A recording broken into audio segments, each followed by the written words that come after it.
Badminton క్రీడాకారిణి PV సింధును deputy కలెక్టర్గా నియమిస్తూ ప్రభుత్వం ఉత్తర్వులు జారీ చేసింది. సచివాలయానికి వచ్చిన సింధు ముఖ్యమంత్రి, ఆర్థిక శాఖ ఉన్నతాధికారులను కలిసింది. సీఎం చంద్రబాబు ఆమెకు స్వయంగా ప్రభుత్వ ఉత్తర్వు కాపీని అందజేశారు.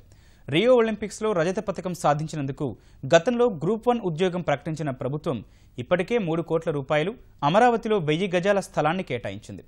డిప్యూటీ కలెక్టర్గా సీఎం వద్ద నుంచి నియామక పత్రం తీసుకున్నందుకు సంతోషంగా ఉందని పీవీ సింధు తెలిపింది. బ్యాడ్మింటన్కే తొలి ప్రాధాన్యమన్న సింధు మరింత బాగా ఆడి విజయాలు సాధించాలని చంద్రబాబు సూచించినట్టు చెప్పింది. ఆర్డర్ ఇవ్వడం జరిగింది. సో డిప్యూటీ కలెక్టర్గా ఆయన చేతి మీదుగా తీసుకున్నాను ఇవాళ.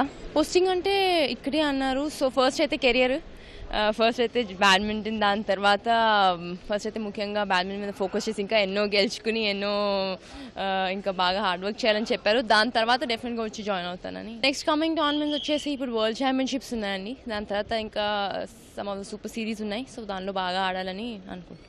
ప్రస్తుతం అయితే జస్ట్ బ్యాడ్మింటన్ మీద ఫోకస్. ఇప్పుడు ప్రస్తుతం అయితే నేను ఇంకా ముందుకు వెళ్ళి ఇప్పుడు జస్ట్ స్టార్టింగ్ అని ఇంకా ఎంతో ఫ్యూచర్ ఉంది, ఎంతో ఆడాలి, ఎన్నో గెలుచుకోవాలి. ఫస్ట్ అయితే ఇది, దాని గురించి ఏమీ ఆలోచించాలి.